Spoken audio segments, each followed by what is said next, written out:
Okay, എൻ്റെ പേര് നയൻതാര. ഞാൻ പ്രിപ്വൈസത്തെ CUET ഫുൾ പാക്കേജ് എടുത്ത എൻ്റെ എക്സാം 15-നായിരുന്നു, അക്കൗണ്ടൻസി ആയിരുന്നു. എനിക്ക് സെൻറ്റർ ആയിട്ട് കിട്ടിയത് ലക്കിടി ആയിരുന്നു. ആൻഡ് പ്രിപ്വൈസ് ഭയങ്കര ഹെൽപ്ഫുൾ ആയിരുന്നു. ഞാൻ ലാസ്റ്റ് മിനിറ്റ് CUET അറിഞ്ഞിട്ട് ജോയിൻ ചെയ്തത് 1 month ബിഫോർ ആയിരുന്നു. അപ്പോൾ ഞാൻ ഭയങ്കര ടെൻസ്ഡ് ആയിരുന്നു, ലൈക്ക് എങ്ങനെ പഠിക്കണം, എങ്ങനെ അതൊന്നും അറിയില്ലായിരുന്നു. അപ്പോഴാണ് ഞാൻ പ്രിപ്വൈസ് കണ്ടത്. And it's been really helpful. കാരണം എനിക്ക് +2 പഠിച്ചൊക്കെ ഞാൻ മറന്നു പോയിട്ടുണ്ടായിരുന്നു. അപ്പൊ ഇത് എടുത്തു തരാൻ വീഡിയോസ് ആൻഡ് 6 to 9 PM എന്ത് ഡൗട്ട് ഉണ്ടെങ്കിലും മെന്റർ ഹെൽപ്പ് ചെയ്യാനുണ്ടായിരുന്നു.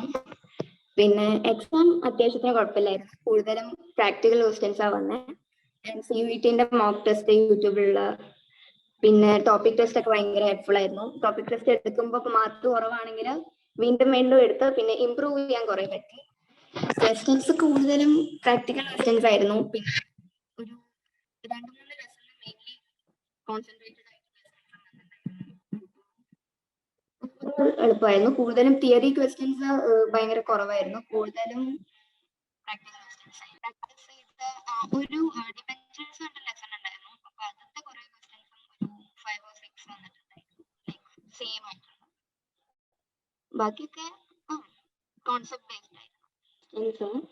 ക്വസ്റ്റ്യൻസ് അറിയില്ല, പക്ഷെ കൂടുതലും ലെസൺസ് വന്നത് ഡിബെഞ്ചേഴ്സിനും പിന്നെ ക്യാഷ് ഫ്ലോ ആയിരുന്നു. ഇൻവെസ്റ്റ്മെന്റ്, ഓപ്പറേറ്റിംഗ് ആക്ടിവിറ്റീസ്, അതിന്നൊരു 10 ക്വസ്റ്റ്യൻ ഒക്കെ വന്നിട്ടുണ്ടാവും. കൂടുതലും ആ 2 ലെസൺസ് ആയിരുന്നു. ബാക്കിയൊക്കെ നമ്മൾ വരും വിചാരിക്കും, പക്ഷെ തീരെ വന്നില്ല. ഒരു 2 ക്വസ്റ്റ്യൻസ് ഫുൾ അതായിരുന്നു.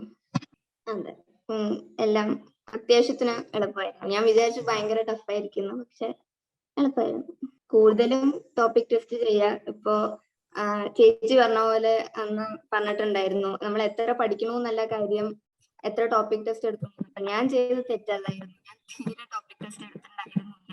കൂടുതലും ടോപ്പിക് ടെസ്റ്റ് എടുക്കാൻ കോൺഫിഡന്റ് ആയിട്ട് പോകുന്നുണ്ടെങ്കിൽ